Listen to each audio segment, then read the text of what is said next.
በተለያዩ ከተሞች የቤት ኪራይ ዋጋ ጭማሪ አሳሳቢ ደረጃ ላይ መድረሱን ሰምተናል። በአንዳንድ አካባቢዎች የዋጋ ጭማሪው እስከ እጥፍ እንደሚደርስ ነው ያወቅነው። በሌላ በኩል ደግሞ ብዙ የቤት ካርታ ውድቅ መደረጉን ሰምተናል። የአዲስ አበባ ከተማ አስተዳደር የይዞታ ይገባኛል መብት ያቀረቡ 7000 ገደማ አመልካቾች ጥያቄያቸው ውድቅ መደረጉን አስታውቀዋል።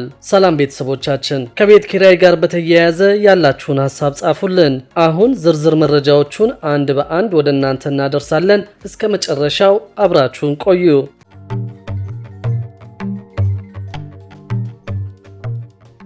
በተለያዩ ከተሞች የቤት ኪራይ ዋጋ ጭማሪ አሳሳቢ ደረጃ ላይ መድረሱን ሰምተናል። በአንዳንድ አካባቢዎች የዋጋ ጭማሪው እስከ እጥፍ መድረሱን የታወቀው የቤት ኪራይ ዋጋው በአንዳንድ አካባቢዎች ከተገቢው በላይ እየጨመረ መሆኑን ነዋሪዎቹ ነግረውናል። በአዲስ አበባ የአከራይ ተከራይ ውል እንዲጀመር ተደርጎ በርካታ ሰዎች ውል መፈጸማቸው ይታወቃል። አንዳንድ ውል ያልፈጸሙ ሰዎች ከመኖራቸውም በላይ ግን በርካታ ሰዎች ግን ውሉ እያለም በጎን በኩል የኪራይ ዋጋ እየተጨመረባቸው መሆኑን ገልጸውልናል። አንድ የአዲስ አበባ ነዋሪ ውል ቢፈጽሙም ውሉን ከፈጸሙ በኋላ 2 ጊዜ የኪራይ ጭማሪ እንደተደረገባቸው አስታውቀዋል። ውል ለመፈጸም ደጋግመው የጠየቁ አንድ ተከራይ በበኩላቸው ሐሳባቸው በተደጋጋሚ ውድቅ መደረጉን ጠቅሰዋል። ከዚህ በተጨማሪም ወደ እጥፍ የሚጠጋ የዋጋ ጭማሪ እንደተደረገባቸው ነግረውናል። ስራ የምሰራው መኖሪያ ቤቴ አካባቢ መሆኑን የሚያውቁት አከራዮች ባለው የትራንስፖርት እጥረት ምክንያት ራቅ ብዬ እንደማልከራይ ስላወቁ ዋጋ ጨምረውብኛል ሲሉ አማረዋል።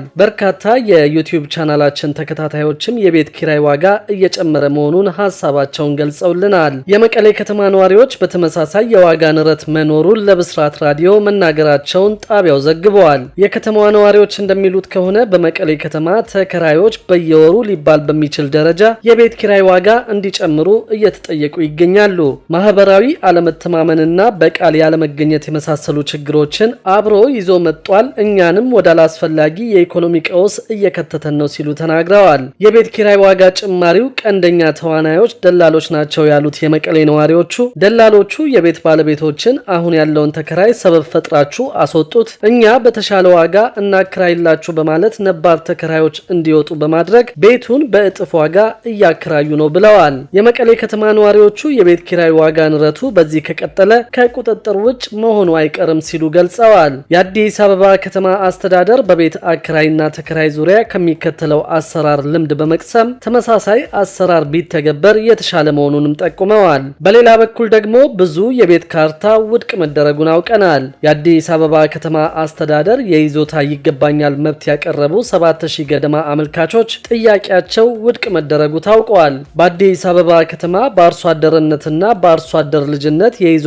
ማረጋገጫ የምስክር ሰርተፊኬት እንዲሰጣቸው ማመልከቻ ካቀረቡ 27000 ያክል አመልካቾች ውስጥ 7000 የሚጠጉት ያቀረቡት ጥያቄ ውድቅ መደረጉን ከንቲባ አዳነች አቤቤ ተናግረዋል። የይገባኛል መብት ጥያቄዎቹ ውድቅ የተደረጉት የቀረቡት ጥያቄዎች ማጣራት ከተደረገባቸው በኋላ ትክክለኛ እንዳልሆኑ በመረጋገጡ እንደሆነ ከንቲባዋ ገልጸዋል። ከንቲባዋ ይህንን ያሉት የአዲስ አበባ ምክር ቤት መደበኛ ጉባኤ ላይ ከምክር ቤት አባላት ለቀረበላቸው ጥያቄ በሰጡት ማብራሪያ ነው። ጥያቄውን ያቀረቡት የንፋስ ስልክ ላፍቶ ክፍለ ከተማ የምክር ቤት ተመራጭ የሆኑት እሌኒ አየለ ከአርሶ አደሮች የይዞታ መብት ጋር በተያያዘ ያሉ የመልካም አስተዳደር ችግሮችን አንስተዋል። የአዲስ አበባ ከተማ አስተዳደር የአርሶ አደሮች የይዞታ መብትን ለማረጋገጥ እያካሄደ ያለውን የመሬት ልኬት ስራ፣ የመረጃ ማደራጀት፣ የተደራጀውን የማጥራት ስራዎችን አድንቀው የአገልግሎት ጥራትና ፍጥነትን በተመለከተ አንዳንድ የመልካም አስተዳደር ችግሮች እንዳሉ ጠቅሰው ለዚህ ችግር መፍትሄ እንዲበጅለት ጠይቀዋል።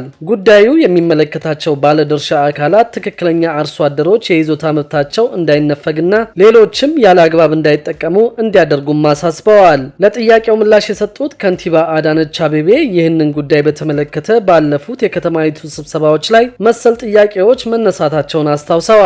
እርሳቸው የሚመሩት የከተማዋ አስተዳደር ለጥያቄዎቹ የተሟላ ምላሽ አለመስጠቱን ያመኑት ከንቲባዋ የእነዚህ ምክንያት በአርሶ አደር ስም ያለ አግባብ ለመጠቀም በሚደረጉ ጥረቶች ብዙ ጫናዎች የመፍጠር ሂደቶች ስለነበሩ እንደሆነ ገልጸዋል። በአሁኑ ወቅት ለጥያቄዎቹ ለጥያቄዎቹ ምላሽ ለመስጠት ስራዎች እየተከናወኑ መሆኑንና ስራው በየሳምንቱ ጭምር ግምገማ እንደሚደረግበት አስረድተዋል። በዚህ ሂደት ውስጥ ከወረዳና ከክፍለ ከተማ የተውጣጡ ስራው የሚመለከታቸው ኃላፊዎችና ባለሙያዎች እንዲሁም የአርሶ አደር ኮሚቴ አባላት በደንብ እንዲሳተፉበት እየተደረገ መሆኑን አክለዋል። ይህንን ተከትሎም ከልኬትና ከወሰን ጋር የሚነሱ የአመልካቾች ጥያቄዎች ምላሽ ማግኘታቸውን ከንቲባዋ ገልጸው በየክፍለ ከተማው በተደረገ ማጣራት አርሶ አደር ሳይሆኑ የይዞታ ይገባኛል መብት ጥያቄ ያቀረቡ አመልካቾች እንደተደረሰባቸውም አመልክተዋል። የይገባኛል መብት አመልካቾች 27000 ነበሩ። ከዚህ ውስጥ 6800 ያህሉ ትክክለኛ ያልሆኑ ጥያቄዎች መሆናቸውን አጣርተን ውድቅ አድርገናል፣ በህዝብ ማስተችተናል። ከዚያ በመለስ ያሉትን ህጋዊ መብት ይገባቸዋል የሚለውን በደንብ ለይተን በየደረጃው እየጸደቀ መጥቷል ሲሉ ከንቲባዋ ተናግረዋል። ይህ የማጣራት ሂደት 1 ወር ገደማ የፈጀ እንደነበር የአዲስ አበባ ከተማ አስተዳደር የመሬት አስተዳደርና ልማት ቢሮ አስታውቀዋል። በቢሮ የመብት ፈጠራና የይዞታ አገልግሎት ዘርፍ ምክትል ኃላፊ አቶ የኑስ አደም አመልካቾች እውነተኛ መሆናቸው ከሚጣራባቸው መንገዶች ውስጥ በማመልከቻው በጠቀሱበት አካባቢ ያሉ ነዋሪዎች የሚሰጡት ምስክርነት አንዱ እንደሆነ አስረድተዋል። አመልካቾች በጠቀሱት አካባቢ በሚኖሩበት ወቅት የእርሻ ስራ ገቢ ግብር መክፈላቸውም እንደዚሁ ተጣርቶ ሂደቱ እንደሚታይ ምክትል ኃላፊው ተናግረዋል። በማጣራቱ ሂደት አርሶ አደር ነን ብለው ያመለከቱ ሆኖም አለመሆናቸው የተረጋገጠባቸው እንዲቀነሱ መደረጋቸውን አቶ ዩኑስ ገልጸዋል። ሂደቱ ሲጠናቀቅ የአመልካቾች መረጃ ለአዲስ አበባ ከተማ የመሬት ልማት አስተዳደር ቢሮ እንደሚላክና በዚህ ላይ በመመስረት የይዞታ ማረጋገጫ ካርታ እንደሚዘጋጅም ጠቁመዋል። የአዲስ አበባ ከተማ አስተዳደር ከ2 ዓመት በፊት ካደረገው ተመሳሳይ የማጣራት ስራ በኋላ